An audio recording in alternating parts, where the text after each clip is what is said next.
నేను అడుగుతున్న మీడియా మిత్రులు కూడా పేదవాళ్ళే. ఆనాడు దొడ్డు బియ్యం ఎన్నడన్నా మీరు తిన్నారా? కనీసం చూడనన్న చూసిర్రా? అట్లొస్తే ఇట్లా రేషన్ షాపోడే 10 రూపాయలకు 11 రూపాయలకు పైసలు ఇస్తాను తీసుకునేటోడు. మళ్ళీ వాడే మిల్లోనికి ఇచ్చేటోడు, మిల్లోడు మళ్ళీ ప్రభుత్వానికి ఇస్తాడు, ప్రభుత్వం మళ్ళీ పేదలకు ఇచ్చేది, పేదలు మళ్ళా రేషన్ షాపోనికి అమ్ముకునేది.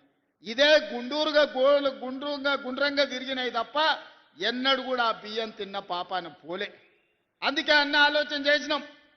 సంవత్సరానికి 13,000 కోట్ల రూపాయల భారం అవుతున్నది. ఆలోచన చేయలే, ఆర్థిక భారం అనుకోలే. పేదవాడి ఆకలి తీర్చాలనుకున్నాం, కడుపు నిండా పచ్చడి అన్నం పెట్టాలనుకున్నాం. ఎన్ని అడ్డంకులు వచ్చినా, ఎన్ని ఆర్థిక ఇబ్బందులు వచ్చినా వాటన్నిటిని అధిగమించి ఈనాడు ప్రతి పేదవాడికి సన్న బియ్యం ఇస్తున్నాం. మా అక్కలు చెప్పాలి, రేషన్ షాప్ దగ్గర నిలబడి సన్న బియ్యం తెచ్చుకుంటున్న మాట వాస్తవం కాదా?